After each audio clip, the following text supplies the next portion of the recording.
Okay. I haven't looked at this in a little bit because I wrote it a few weeks ago and then just forgot to actually stream it. But let's begin. So, three most important things that you should take away are the following. Obviously, remember to stretch because if you don't stretch, your hands will be dead. And with bad hands, you can't really practice. Some stretches, I'm going to go over a couple of quick stretches that I learned from my physical therapist. So, there's a common misconception on one of the better ones where with this one, people will like pull it back from the fingers, but you actually want to pull it back from the palm. If you pull it back from the fingers, it can actually hurt your tendons more than help them. So do that both ways. Hold for like 15-second reps. Then make a fist. Pull back from the back of the hand the same way with both hands. And then let's see if I can adjust my camera to. Another good one is to stand. You kind of stretch your arms out like so. Remember to have good posture. Tuck your chin in. Those are just a few quick stretches to keep your hands stronger. You should just do those when you're playing. Before you play melee, take breaks now and then and do that, of course. Now, my main philosophy. Now, for improving the biggest part of my improvement philosophy is practicing every single day. Because even if there are days where you only practice for like, even just a couple minutes for whatever reason, if you're just not feeling it that day or whatever, as long as you're doing it every day, it will add up so fast that it's like actually shocking. And you might be thinking, well, if I only have time to do like 3 minutes on this day, why should I even bother? Well, but the reason for that is as soon as you start to like give yourself days off from practice, it just kind of starts to like add on more and more over time. That's just how it works. You have to do it every day and stay true to it in order to keep being a good gamer. Now, the biggest one though, asking good questions. You've probably heard this a lot, both from myself and other people. But if you ask vague questions to somebody, like after you play, like, what should I do differently? You're only ever going to get vague answers back from them. Uh, like I can't tell you how many sets I've played. A big example of that is like I'll be playing some Falco, like around one Falco, I beat them. They're like, "What should I do differently?" It's like I try to give them some advice, but I can only give them vague stuff like laser more or something. It's like, is that really gonna help? But the reason it's so important to learn to ask good questions is not just because you can then ask people more questions for them to answer back, but as soon as you start like learn to ask those good questions, then you can also like figure out how to answer those questions. Because once you have the question, you can find the answer. I think I ask good questions. I think you ask pretty good questions in my experience. You haven't asked me a whole lot, but I think you're pretty good with that. But you can always just try to be more specific in general. Like the more specific a situation is, the more specific the answer can be, of course. And yeah, keep in mind, while it's helpful to ask people for help, one of the main benefits of knowing what questions to ask is being able to figure those questions out and find your own answers to those questions, whether these come from practicing yourself, experimenting in friendlies, or theory crafting. Some example of those are, how should I be DIing insert move here? Uh, that can also be even more specific, like, how should I be DIing this move at this percent, um, on this platform, on this stage, by the edge and center stage, etc., etc. Alright, next up. Whether you realize where your defense is lacking when playing or when watching VODs, there are a lot of ways to improve your defense. In friendlies, with 20xx replay practice, with Uncle Punch, make sure to try all the DI and survival options you can think of and to do it at many different percentage areas. How do I DI Falcon's up air is a 20-minute conversation. That's exactly what I'm talking about. Actually, I'm going to put Twitch chat in the stream for the sake of, what do you call it? For the sake of the VOD later.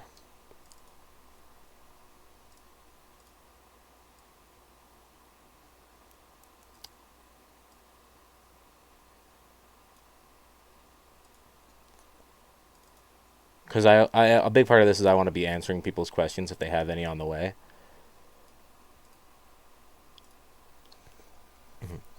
Yeah. So examples of things to try. DI in, DI out, no DI, slight DI in different directions. Down and away is a very good one, especially for things like Marth's forward throw. Yeah, it's a white box, but then the chat shows up there. I had put the white box so that the chat shows up behind it. Yeah, yeah, yeah. Many different percentage areas, DI, in DI, out, no DI, down and away, different variants of slight DI. Smash DI is very important, and not only with multi-hit moves, because obviously smash DI multi-hit moves is a good way to get out, like Fox up air or Samus up B. But sometimes, like, you're getting comboed by a Falco. If you smash DI a laser, like, up and away, that can be enough to get you out of the connecting hit. And there's a lot of situations where just a little bit of slight DI ends their whole combo. Another good one to smash DI a lot is Falco up throw. Definitely platform DI, sliding off on platforms, OMS attacks, and basically anything you can think of, holding, like, crouch canceling, ASDI. Just always be experimenting with those, especially when you're not sure what the optimal result you're looking for is. Let's see. Oftentimes, there's not always one perfect defense, but even when there isn't, you can often find mix-up scenarios.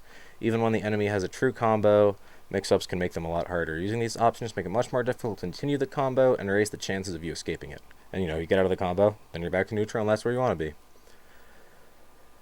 More examples of questions. Where is my punish game lacking? How can I strengthen my combos off of throws and my other combo starters? So, answered that more vague question is, dropping even one punish is often the difference between victory and defeat in Melee. There are many ways to sharpen your punishes. Many times at low/mid level, people drop their links that are either frame perfect or near frame perfect because they aren't moving immediately after the previous move ends. In my observation, this is most often the case with throws, but applies really to every move. To see if this is the case, you can go into 20XX and use their color overlays. If you set the weight animation to have a color, I think in some of the older ones, it's weight just defaults to green.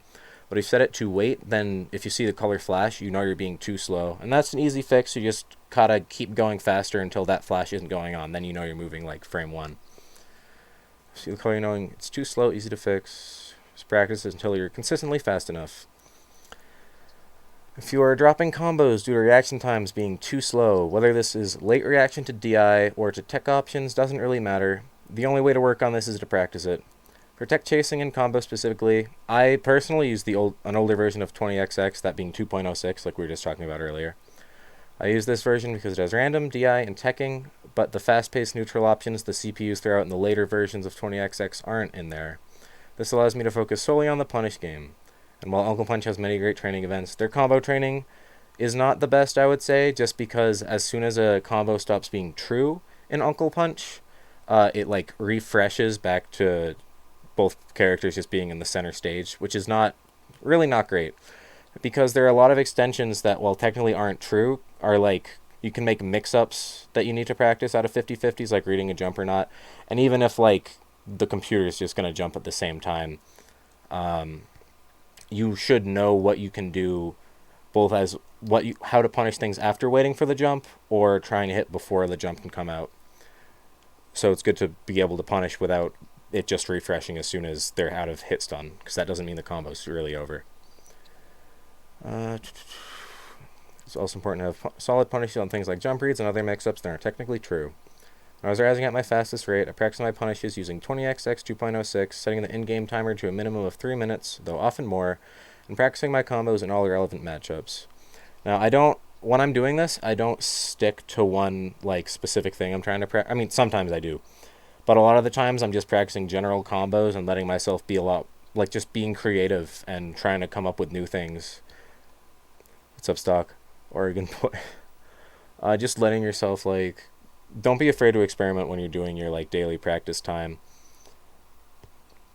I can't tell you how many things I've just figured out in just from grinding daily on that. Yeah, I know you can use 4.07 and set it to normal so they don't do the crazy, but I do want random DI and teching, and it's like, it's fine. I just prefer 2.06 myself, but you can make 4.07 work. But I would, like I said before, I'd recommend not using the Uncle Punch combo training as your main combo training. It's fine for, like, if you want to make sure... Uncle Punch is fine for making sure that, like, tech chases and chain grabs are true. But I think for overall punish, you want to stick to 20XX. I also think that you should... When I practice my punish game, I actually practice not on vanilla. On vanilla, not on UCF. Because while obviously melee should always be UCF for tournament matches, practicing on vanilla and then going to UCF is actually just like taking the weights off, I find, especially for dashbacks. Like if you're consistently hitting your dashbacks in vanilla and only dropping a few of them here and there, in UCF they're just way easier and you're going to get them. And obviously that applies to shield drops as well, because like that smaller angle window, if you're hitting it reliably, you're going to hit it even more reliably in UCF. Like I've seen people miss their shield drops on UCF and it's like, bruh, how you doing that? Hard to grant the Uncle Punch training? Yeah, I think that is probably, like, it's only good for tech chasing and chain grabs, and even then it's not technically the best, but it's good for, I think it's good for like Marth chain grabbing spacies to make sure that your like low percent chain grabs are really true, and like your up air grabs and stuff. But even so, you can still do the same thing with 20xx. Now, what options am I struggling with in neutral is a question that gets asked a lot. So once you figure out, you have to like be looking out for the options that you're losing to a lot. This document is a Google Doc that I wrote of just, it says Marth Improvement Guide, but it's really more of a general improvement guide for daily training. And I'm going to post this whole thing on Smashboards and have a YouTube link for this later. So don't worry if you missed part of it. Oh wait, I didn't read through all this. Wait, I did. So so if you find, for in neutral, because neutral is a very difficult nebulous concept to really fully grasp. Obviously, true neutral is just a state where, the definition of that is a state where neither character is in a true advantage or disadvantage state. So that's really just a million micro situations is what neutral truly is. So you got to figure out what options you're really losing to in neutral. And once you figure that out, it really opens up to more specific things like, how do I deal with insert blank tool here? Sometimes the answer is as simple as running up and shielding when you regularly get caught by big commitments like a Marth F smash or Fox up smash. Sometimes it's remembering to mix in grabs when you keep getting punished by the enemies out of shield options. Perhaps you just need to space your options a little bit better. Regardless, you should be ready to experiment and be ready to throw away the things that don't work. Don't let your habits dictate how you approach neutral. This next line, I think, might be like one of the best nuggets of information in here. But a lot of times, especially in lower mid-level, people will dismiss the flaws of their play style by saying, oh, that's just my play style. But that's foolish and short-sighted. You don't want flaws and bad habits to be part of your play style. You need to be able to take that constructive criticism and always be looking to evolve. And yeah, this is really more of an outline that you can apply to like everything in Melee.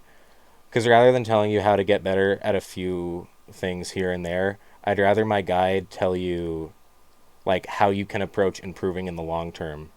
Because these are all the principles that I've used in order to get better, as good at the game as I am now. Can I show you an example of how I practice defensive stuff in 20xx? Yeah, sure.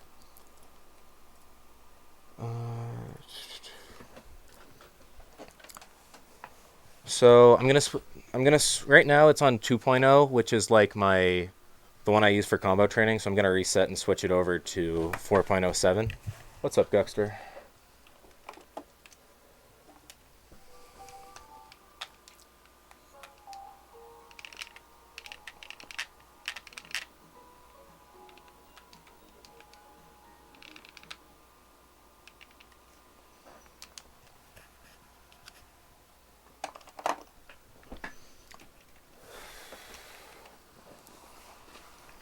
And by the way, guys, feel free to ask as many questions as you'd like, because I definitely want this to be as concise as possible and helpful for everybody. What's my capture card doing?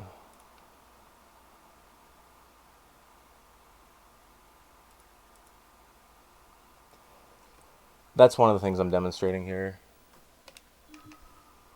Hold on, my capture card is being weird.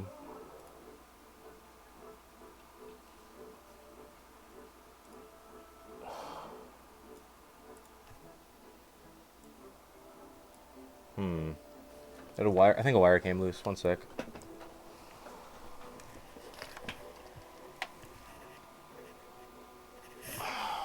This is embarrassing. I had it all set up perfectly, and now it's being like this.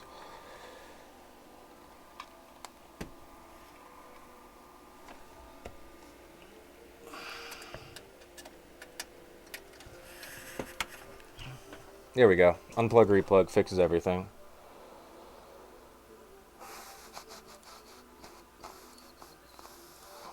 Okay, so with 4.0, like let's say I want to practice SDIing Falco's up throw lasers, right? So we got FD here. So if you hit D-pad down on 4.0, this menu pops up. And so first, I'm gonna set my controller to player 2 so that it doesn't do anything with my inputs. Then I'm gonna go to player 2, which is the Falco, and set it to be controlled by player 1 and set its type to human. And now I'm gonna D-pad right allows you to set up a save state. D-pad left resets to that save state, right? So we save state, pause, and now replay info, we're setting this to recording, which basically just means that as soon as I load back to the save state I just made, the Falco computer will start doing the inputs that I am about to perform. So unpause, up throw, or hold on, yeah, off, recording, and then like do an aerial after. So now it's going to do a pretty standard Falco up throw combo here, right? So now I'm going to set it to playback, and I load the save state. There's the up throw down air. So now I set this off of P2 so it doesn't do my inputs. Go back to player 1 and set it to human. And now I can just practice SGIing these lasers to get out of the combo.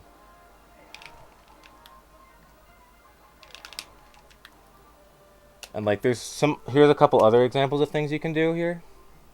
What's the reason I got better than anything was that I learned. Yeah, no, being able to use save states efficiently is very useful, and I think that like that's about as concise as I can make it. A lot of the videos and written guides kind of blather on too long and make it really confusing. But I feel like that's a pretty simple way to put it. So now another example of something you can practice. Setting myself back to P1, this to off, making a new save state, replay on. Wait, that's a bad example. Actually gonna get myself up a little bit in percent.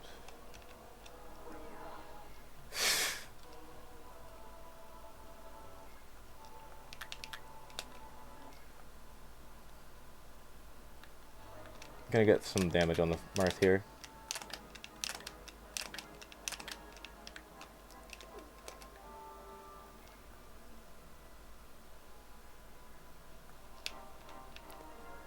So stand here, I'm gonna make a new save state for Falco. It's gonna be set to off, player 1, player 2.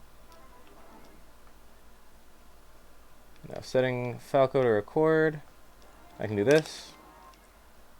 And now, when I set this back and I load the save state, I forgot to set him to playback, my bad.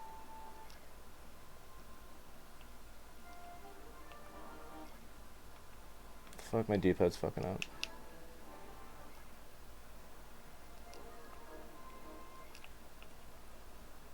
Oh yeah, and the in-game toggles code up there, hitting D-pad right lets you toggle between being 20xx mode, developer mode, and having both on or off. So these are all in just 20xx mode is what I'm going over right now. The biggest issue I have with it for defensive stuff is it feels really weird to like intentionally die into the combo in order to get out of it, if that makes sense. Or like practicing beating things in neutral, the fact that it's always the same thing feels so whack.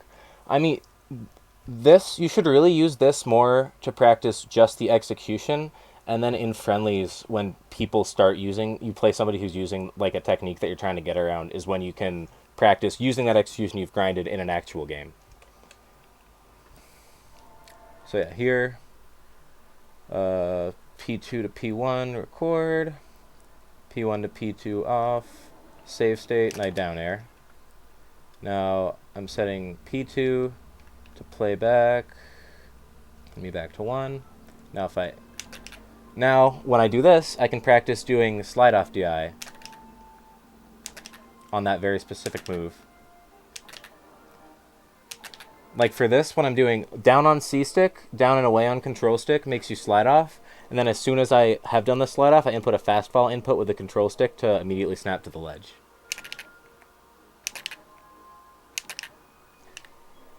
You can sort of think of this as making as many Uncle Punch training ideas as you'd like. And like really, as far as this goes, the possibilities are really endless. I don't think like it's not like you're gonna be practicing GIing around like these 20 hit crazy combos, but it's more for getting the right answer to very specific situations. And melee, improving isn't melee, is basically just getting better at a million little different things over time that eventually add up to you getting those W's. Because sometimes in a set, hitting one OMS attack or one slide off DI is the difference between winning and losing. Might just be logic looping yourself so I can be a lazy shit. I kind of did that for a while with this because I was very confused with how replays worked for a very long time. And while we're here, I'm going to go into Uncle Punch, and I'm going to show you some alternate uses for events that are in there that aren't like directly described.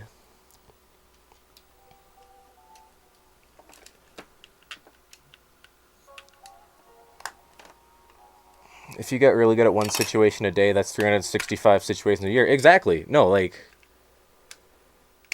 or even one every other, you know, like it's crazy. If you sub to Kalvar, it's only $4.99 a month. $4.99 a month for you, but adds up in my bank account. Oh, Krakoza. Nesmod W.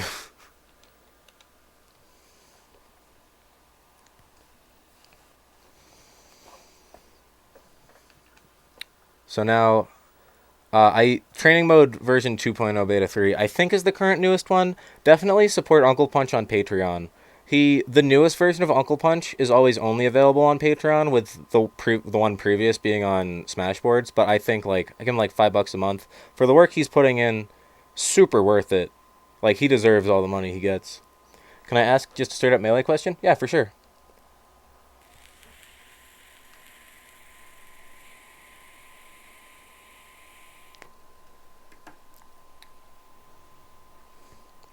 A huge net player. How do you get all this stuff on GameCube?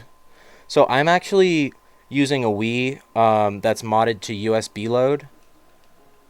And I just have ISOs for Vanilla Melee, 20XX 4.0, 20XX 2.06, and Uncle Punch. I know that my audio is a little off for the stream, which I apologize for, but I don't have a way to fix that right now. You download Nintendo onto an SD card and run it in Homebrew. Yeah, basically. There's tutorials for modding a Wii. I modded this years ago and kind of honestly don't remember exactly how to do it, so I can't exactly give you the best way for that, but there's guides for that. I'll probably learn how to do that one day. Relearn it. So, first off, this one I'd say is the most useful. So, this says it's power shield training, right? I'm going to set it to slow for the examples here. Like, yeah, you can practice power shielding, like for Marth. Dash back power shield and crouch power shield are very reliable, and like it's good to practice your standing power shield as well. But the thing about this event,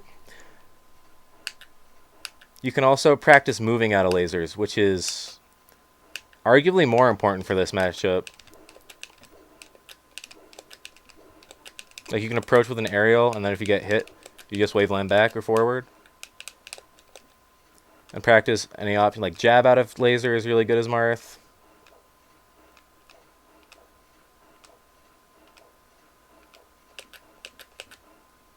Like tilts.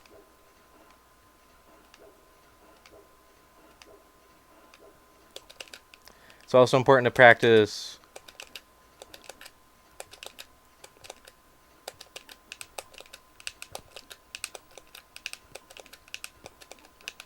moving out of the power shields you hit.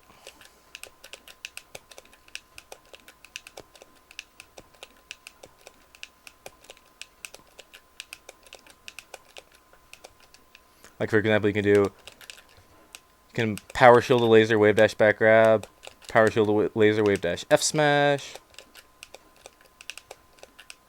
You can even like, you can do like power shield laser into wave dash to ledge if you're in a lot of pressure.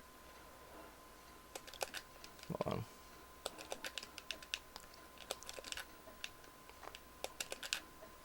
Lots of great things like that. The laser training event is actually, like, as far as all of these events, I would argue it might be the single most useful event of all, just for all those reasons. But once again, that's something that you could even just set up, like in the 20XX. If you didn't have Uncle Punch, but you had 20XX, you could set up a Falco to just, like, do a save state, shoot a bunch of lasers, and have it play back, and just keep reloading it. Yeah, dude. Also, for power shielding, you should have a spring out of one of your triggers. I do no spring in my L, and I leave my R spring in so I can light shield with it. But I do everything with L except for light shielding. I like power shield with L and then wave dash out of shield with that same L button. My specific L button, I've used this back on all of my controllers for like 3 years, so it's so worn in and so fast. A quick controller mod thing. The little white contact pad, if you take like a paper clip or a thumbtack and make little holes in the... Hold on, I might have a controller that's already open. I can just show it to you on. One sec.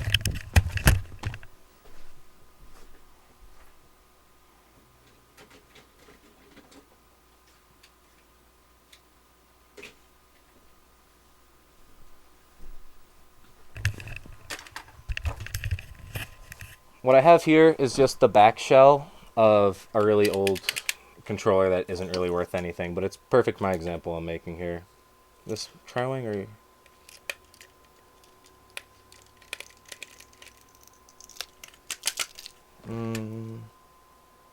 Hold on, I gotta open this up real quick.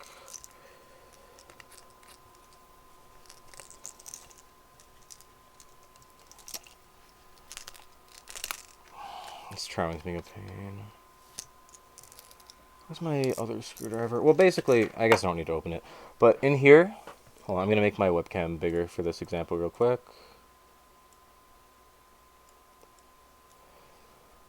So, I'm going to use my mouse to detail it. Right in here... it's hard to line this up.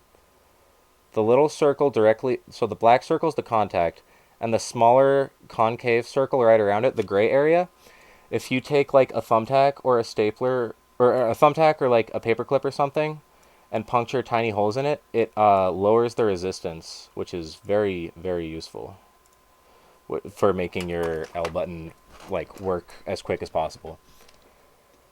You have the same controller. Yours no. Yeah, I mean, it doesn't matter which spring you remove. It's really preference, but you should. I think it's optimal to have one out and leave one in for light shielding. I know people who do both out and just light shield with Z, but like even if you get good at light shielding with Z, that limits you a bit because sometimes you don't want a full max light shield and you want different sizes of it, or you want to switch.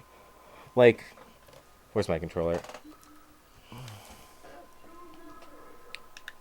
Like in this event, the event doesn't matter for this, or actually that's going to prevent me from doing what I want to do.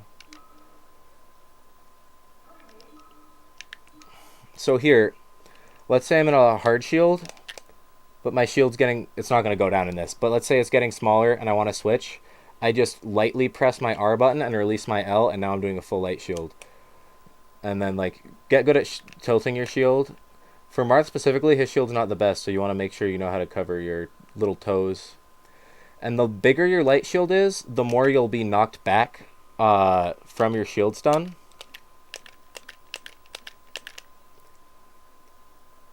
So sometimes, like, if I'm being pressured by a Falco and I do a full light shield, a lot of the times, if I do that and I shield DI away, that's enough to just get me completely out of their shield pressure. Sometimes, though, like, if I do just maybe a half light shield, it's enough to slide me back a little bit more, get out of the combo, but then sometimes I'm now in shield grab range.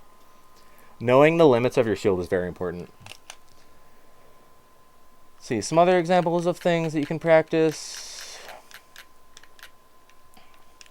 So with the Armada Shine training, like, obviously it's, you know, great for practicing Armada Shines. But you can pick any character and just practice edgeguarding Fox's angles with it.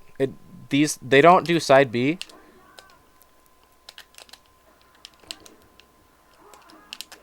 That was a bad one.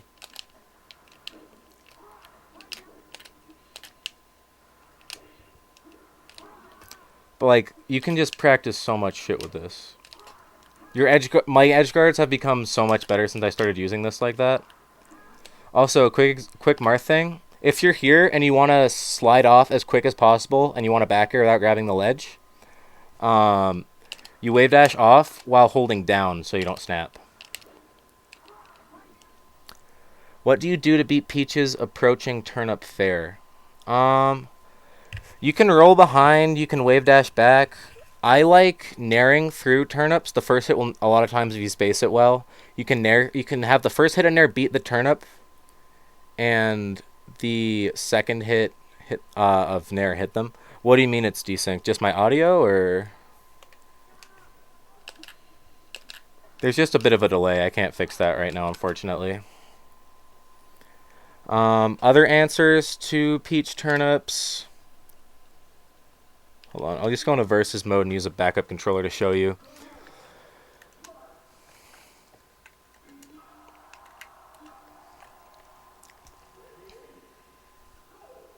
I'm going to turn down my TV so the game audio doesn't keep blasting over my mic and fucking it up.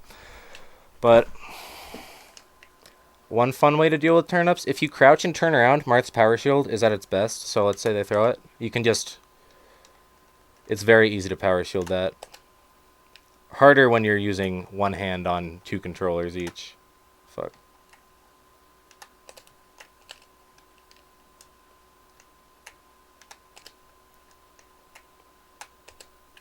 Very free. And it's a good way to... That specific one is very good at... Do you know why specifically being grounded seems to make power shields easier? I do, in fact. So, the shield is a frame one move. So, see here? In my... I'm shielding, but I'm still in my dash animation. And so the way power shielding works is that if a projectile is inside the radius of your shield in the first... However many... I think it's either the first frame or first 2 frames. It will be reflected back. So, like, in this example, if there was a laser, like, let's say my cursor here. My cursor being picked up? I don't think it is. But let's say there's a laser right in the center of the shield. If I were standing straight up right now, it would be hitting Marth's body. But because I'm in this dashing animation, and a crouching animation works the same way, it will be reflected immediately. Which, that is true for every character, not just Marth. That's just, like, how shield works, mechanically.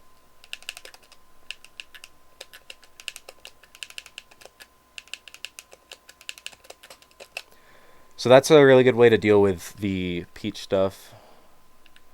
So that's a good way to deal with Peach. You can turn around, crouch, power shield. Dash back power shield is about as good. You have all the frames where the shield connects above your character. Okay, yeah. I don't know exactly how many frames that is. But really, that's something that, like, in the power shield training, it's really... If you know the numbers of frames, it's not as important as knowing the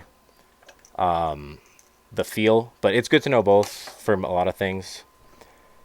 If you switch between tabs, it desyncs for you. I see.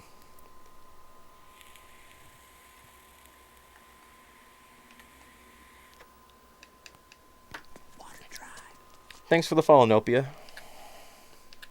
Let's see, some other ones that are useful. The exercise one, a lot of people use to, like...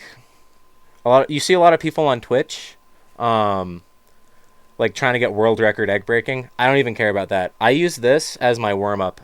When you pause it, so immediately the damage threshold for breaking eggs is 12%. A lot of Marth's moves actually don't break that threshold unless they're like tippered aerials. So I usually set it to any damage and just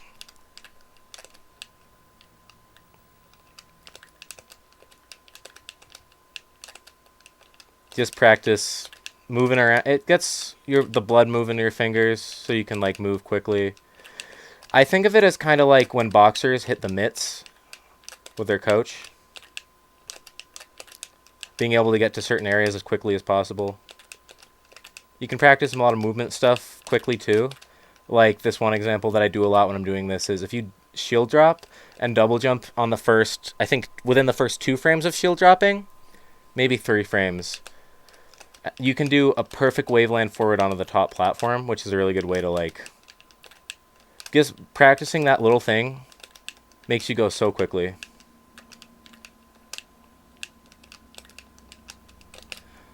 Also, this next part is just a slight thing for when you're learning completely new techs. When I first started, the way that I learned like all the basics, like wave dashing, L canceling, shield dropping, and all that. Um, Crazy how much better my movement and spacing when I warm up playing around with eggs for a bit. Yeah, no, it's crazy. Eggs is sick. Eggs. But when I was first learning all like the basic techniques, I would practice them. This is what Wife did in the documentary. What he said was he'd practice them until he got them 100 times in a row, and if he messed up, he'd restart. And while that's a little extreme, I don't think that I've changed my mind on needing to do that. If you're practicing a little bit every day, that's plenty. But if you do it that way, by the time you've gotten 100 in a row, you're pretty reliably consistent, and as long as you're doing it regularly for most texts, that counts as enough practice. There's some things that are frame perfect that you need to like touch up on every now and then, and reaction tech chasing is something that you really need to be keeping up the practice on like pretty regularly to keep it like good. But yeah, that's how I learned most techs. Let's see. Ledge dash training. So my ledge dashes are atrocious. I'm going to tell you that right now.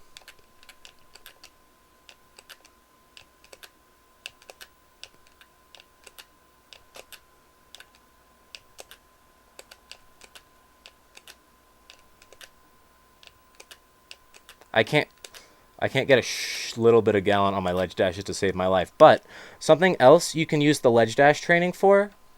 I'm actually going to turn auto restore off. You can practice no impact lands as well.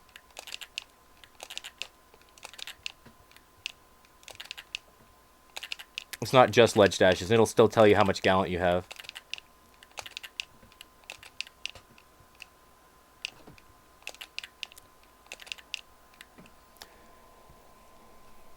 I don't even attempt ledge dash. I also don't. I mean, it's not that I don't ledge dash, but if I'm trying to get gallant, I'll usually just no impact land and shield, or sometimes I'll do like ledge dash roll is a pretty good way to get in. This is kind of a cheesy technique that I invented a while ago. I call this the poor man's ledge dash, which is where you just air dodge straight past them because you don't get gallant on your ledge dash anyways. But if you do it really low, then you land pretty quickly. And that's not something you should spam, but every now and then you can use that, and it's pretty alright. But as shield is a frame 1 input, if you get even 1 frame of gallant, you can get shield out safely.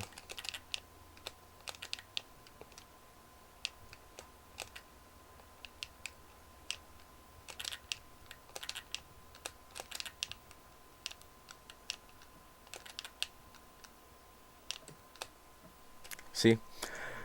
No impact land as Marth can get up to, I believe it's just 2 frames of gallant off of no impact land, whereas a absolutely perfect ledge dash can get a maximum of 4 gallant, which for how difficult it is arguably not worth. I've been working on it and I still can't get it. I'll get it one day. You definitely should work on it, even though I can't. I think that's dubbed triangle dashing. Triangle dashing is slightly different from what I understand. Triangle dashing is like going at like an angle where like you land at the end of the air dodge. Going straight past, if I'm going straight from ledge, like I can't do it in an angle where I still get a good amount of the invincibility from the air dodge in Waveland, so just going straight forward that's the difference between the poor man's ledge dash and triangle dashing. Oh yeah, definitely Crocozoa just posted that in there. When I upload this to YouTube, I guess I'll put it in a link. But Cardano's perfect Mars thread has a Cardano's Mars thread. Hold on.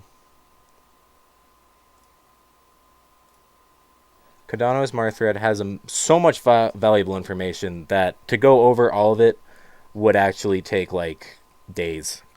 Like this is an example of what you're able to do from the ledge. Where's Marth? Like that's for. Well, he doesn't have a lot of gallant basically. This thread has a lot of things like punish game flowcharts for Captain Falcon. The classic Marth I can't ledge dash is ledge hop counter. That's true as well. But yeah, definitely peep the Cardano stuff. Let's see what else we can go over here.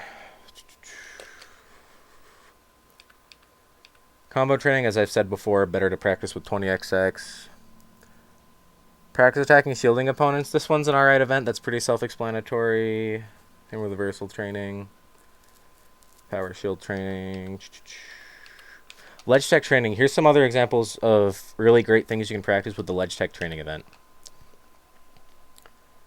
So obviously, as the name implies, you use this to practice ledge teching, which is easier said than done.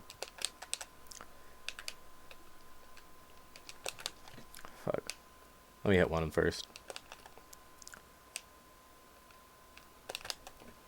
Sometimes the timing's a little different when you want to back air, so you can do that. But another great example of something you can use this event for is spacing your up B around it.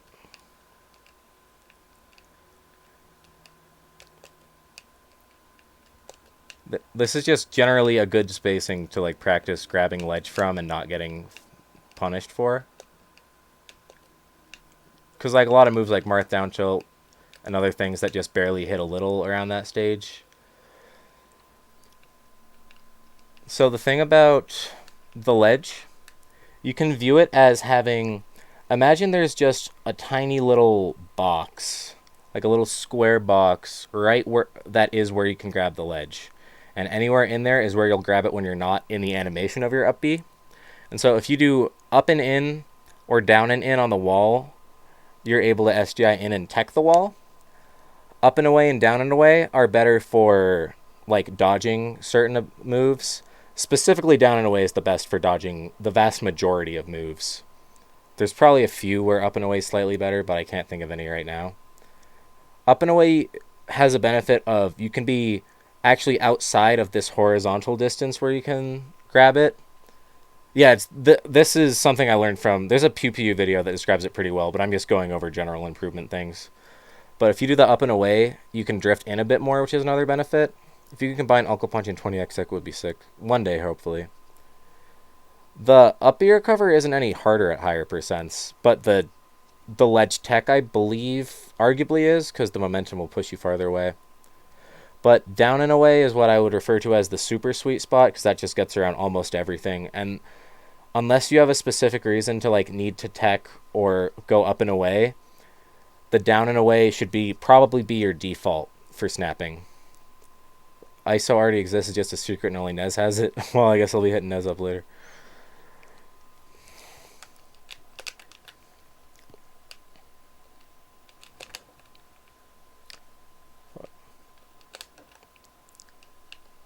I'm really bad at ledge tech. Because I usually just space around it instead. But I need to work on this more. You shouldn't be neglecting any technique that has a lot of value, especially when it's as easy to practice as an Uncle Punch event.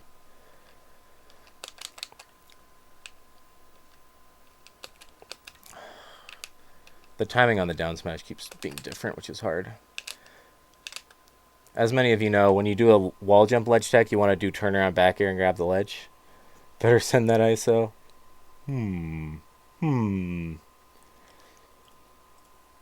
Let's see, what else can we go over in here? So tech training. So for tech training, specifically as obviously tech, you do down on C stick, down and behind on control stick to get the tech roll. Something very interesting though, with Marth, if you tech a lot of moves, you actually don't have enough time after you fall off to input the fast fall and snap to the ledge. But if you do the same DI input but don't tech it, and then immediately do a get up roll, you do.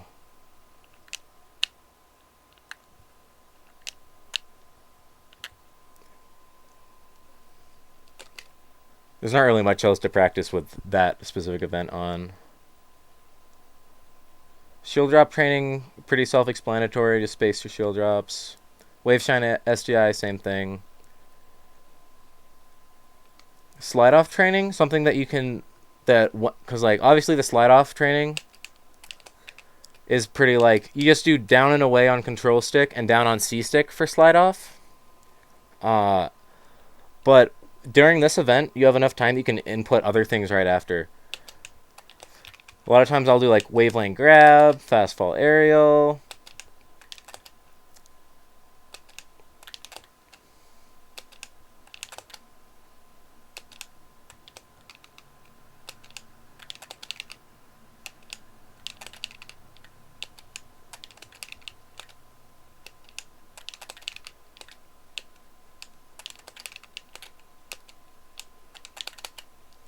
A lot of great things there that you can be using.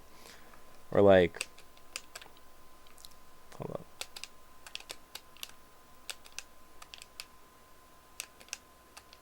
You can even wave that, like you can slide off, wave dash to ledge.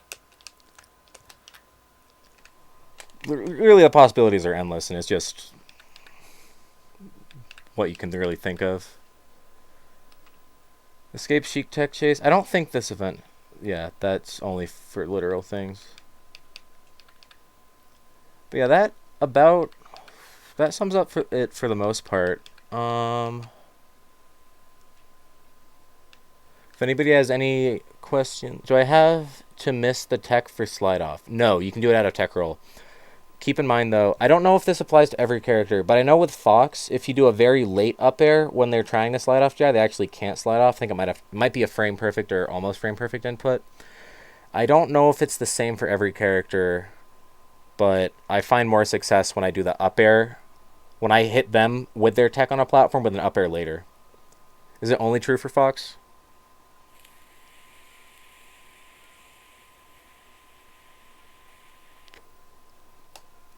Stupid sexy scene. Let's see. If there's any specific things that y'all can think of that you'd want to see labbed out in like 20XX, I can boot that up and show you some stuff. Like there was, I'll just do that now. There was one I was doing that I labbed out earlier in the week, or maybe it was last week, where on the Falco up throw, I'd SGI in such a manner where I could get an up B out before I'd get hit by a fair follow-up, which is one of Falco's most damaging follow-ups off of up throw, surprisingly enough. Because if you hold in on it, they get like 3 hits. Honestly, they can get like multiple hits of it most of the time when they do it.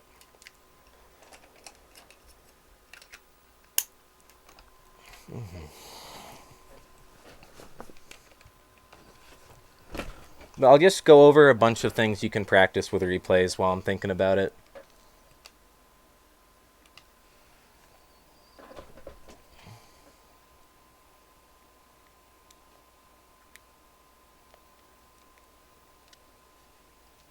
Like, there's a really important one for Peach that I have in mind for y'all.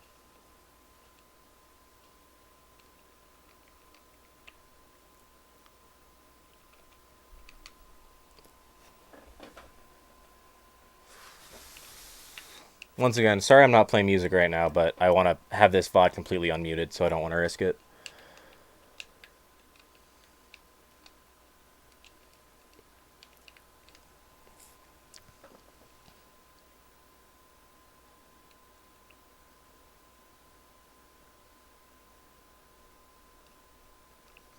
Alright.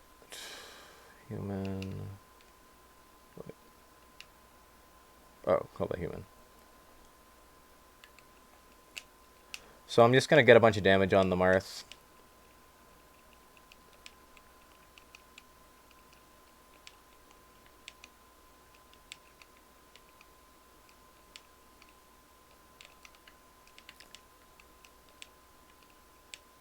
Alright, this is plenty.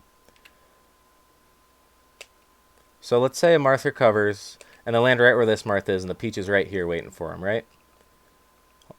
We're going to save state that. Got the save state, yep.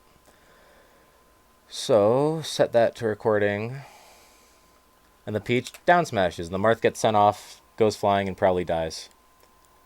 Now, gonna set that to playback.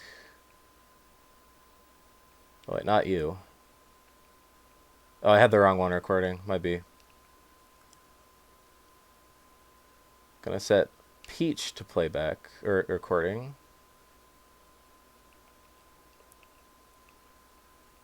And just down smash, right?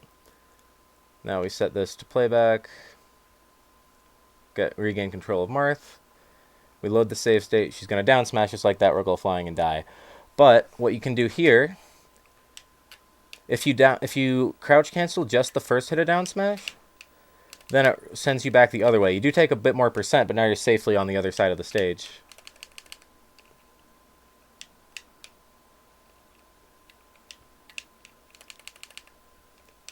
And it's pretty easy timing once you practice it for like 5 minutes. What do I do against Fox when I get up thrown at 0? Okay, so there's an execution test, actually. If you have the lower port and you DI full behind at low percents, and you input a fast fall up air immediately, if they're not like frame perfect and you are frame perfect, like obviously if they're frame perfect, they're still going to win the exchange. But if they're just the slightest bit off, your up air actually comes out first and you get a weak up air and then just grab them and fuck them up instead. If they're going for... If a lot of times, like if you're predicting the up air, you just try to SDI it, which you can once again practice with the Uncle Punch event.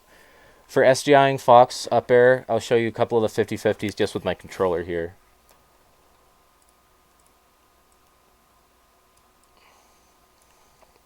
So if I do no DI and they up throw me at 0, you want to SDI with the C. You want to hold the direction that Fox is facing, and then for the ASDI with the C stick, and then you also flick that way with the control stick to get out. Like if they're facing left, you do hold left C stick, hit left with control stick. You can do like up and left kind of to get multiple inputs if you're fast enough, but that's really hard. If they know that you're doing that, they can input a slight bit of drift on their jump for their up air, and at which point you would want to go the opposite way. Yeah, the C stick helps a lot. So the C stick does ASDI, which is automatic smash DI, which is if your C stick is already being held in that direction when you're being hit, like if you're holding it before you're hit, the ASDI input still moves you as you get hit. Whereas SDI only works when you're hitting the control stick in that specific direction. I thought it just didn't matter with Fox up air. I mean, you can still do it without the C stick. It just makes it more consistent, so it's better to practice doing it with the C stick. And so if you were to DI, let's say they up throw me and I DI out to the left, and I'm not trying the execution test I just talked about. If I just DI out to the left for the throw on the up air, I'm going to do the opposite direction I just DI'd the throw in, because their momentum's taking... So in this example, they up throw me, I DI left. They're jumping at me going to the left.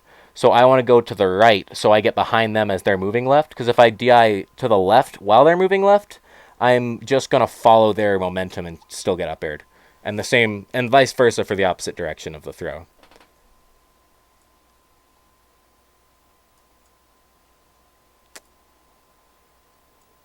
We need an MS Paint drawing. I thought if you use C-Stick, it does one input of SGI because it overrides the control stick. As in, once you hold the C-Stick, you can only do regular DI with the control stick? I don't think so. I mean, I could be wrong, but like while doing that method of always holding the same direction, I've been getting, I've been able to get multiple SGI inputs. I'm pretty sure that's just you're getting the guaranteed ASGI input from C-Stick that you otherwise would have gotten from the control stick. But if you were late, then like that is my understanding of why it's optimal. All I know is that is the most reliable I'm able to get it. I might not have the terminology 100% correct though, but I believe that's pretty accurate. Let's see, what's some other things we can practice here?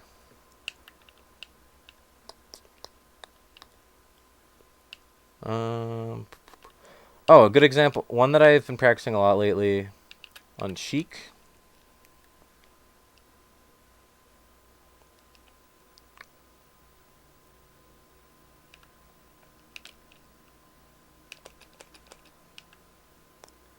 So, hold on, make the save state. Set player 2 to record. They'll do down throw up tilt happens a lot, especially at the 0%.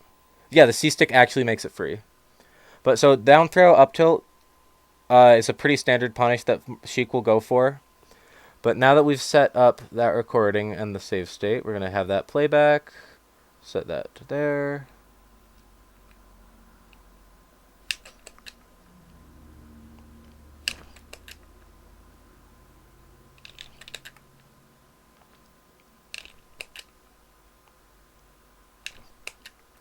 This is a hard one.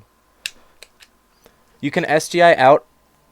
You need multiple SGI inputs on this. So I usually, on my joystick, I'm going like, since I'm trying to SGI it to the right, I'm just like basically trying to ride all the notch on that. On that specifically, down and away is slightly better. But I think I'm usually getting like an input of up and away, away, and down and away most of the time. But if you're only able to get two, you'd be better off doing away or down and away. Optimal is probably away, down and away, back to away, or down and away, down and away.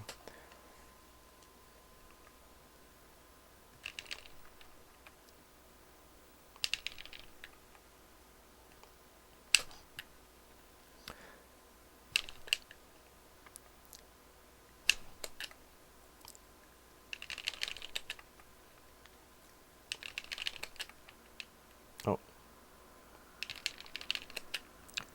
This one's really hard.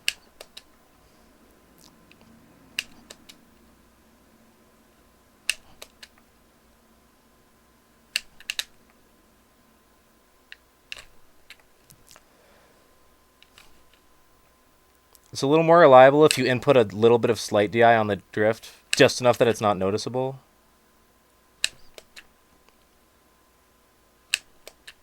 Yeah. If you air dodge faster, you're also more likely to get out. This game degenerates into Sheik Ditto chain grabs when counterpicking is at its pinnacle. That's fair. So that's one thing you can practice. It's pretty hard to SGI that, but it's worth doing.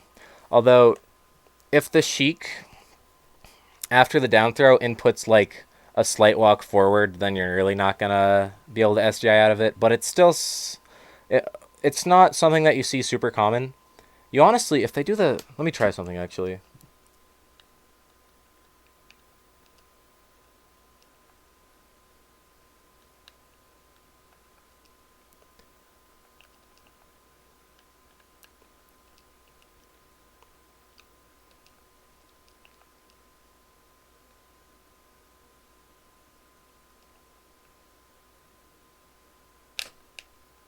You might be able to SGI behind if they do it that way.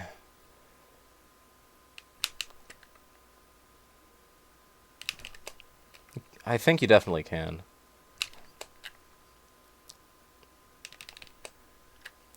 Huh. Yeah, I was able to get out in time to shield.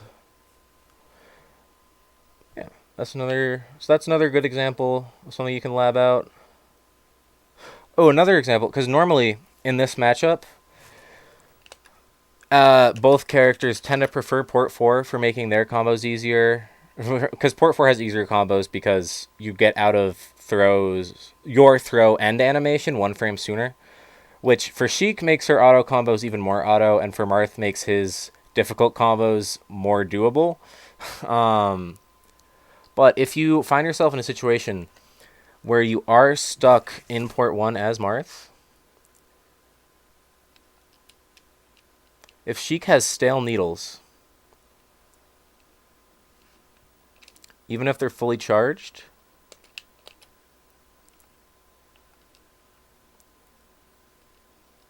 wait.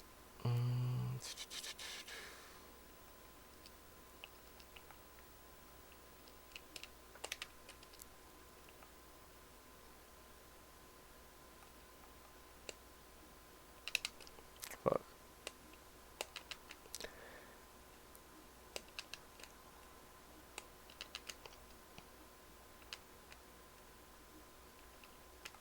If Sheik has stale needles, even if they're fully charged, it is a frame tie on your shield grab versus their grab. Because stale moves do have less shield stun. So since it's a frame tie, Port 1 wins frame ties on grabs. So that's another really important thing to be able to do for that matchup.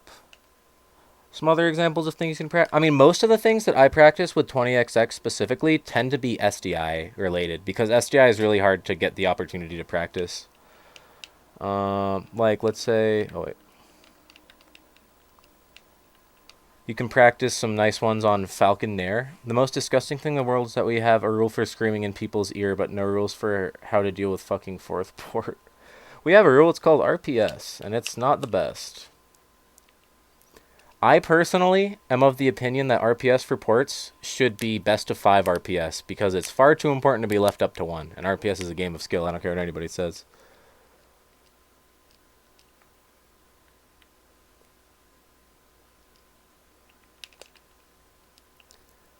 So now, if that's set there,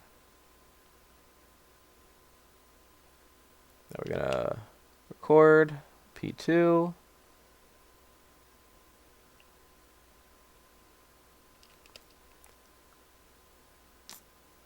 Okay, it's recording.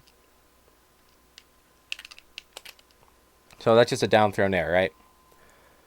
Fuck. Nobody agrees with me. I'll actually turn 20XX off, I guess. Oh, I didn't make the save state, I guess.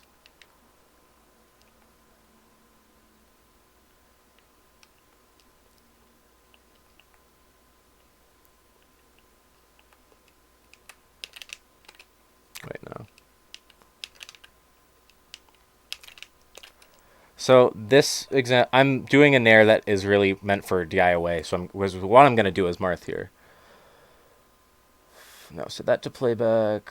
Control by P2. Control by P1.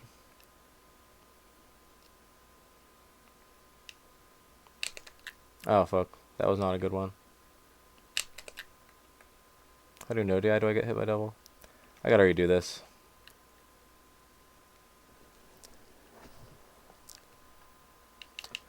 I'll just use my other controller. This is kind of weird. I have a lot of times when I'm practicing some specific stuff, I'll have a controller plugged in and just like use my feet to have it DI a certain way or something. RPS winner gets to pick between port or first band for striking, and then loser picks stage and port. I don't like that because then you have to do button checks every time you switch ports, though. Set him to off.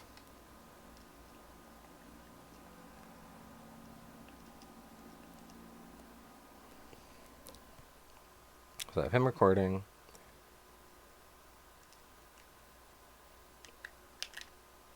Wait.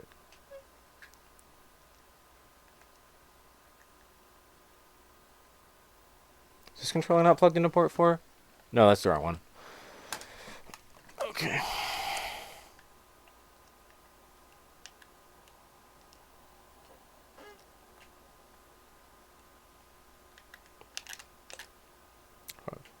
I'm really bad with Falcon.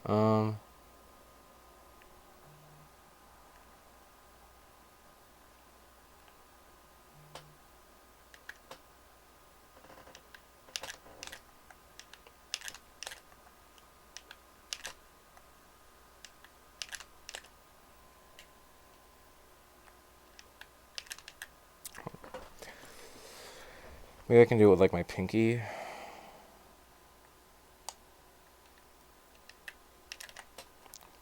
Come on. This is pretty difficult to do with 2 controllers at once for the DI.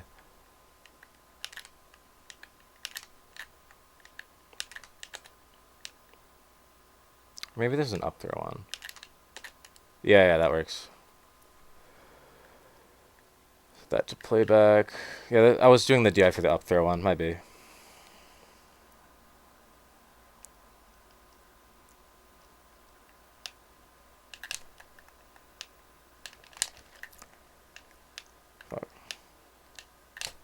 You can SDI the first hit in air to get behind them from the second hit. This is not the best example of that. I'm having trouble setting it up right now, but that's another example of what you can use there. I think, unless anybody has any other specific things they want me to show, I think that's just about sums it up for what I can really show with this practice guide. But I hope it was useful for y'all. And if you like that, you can follow me here on Twitch or on Twitter or YouTube. I'm going to start putting stuff on YouTube. I'm glad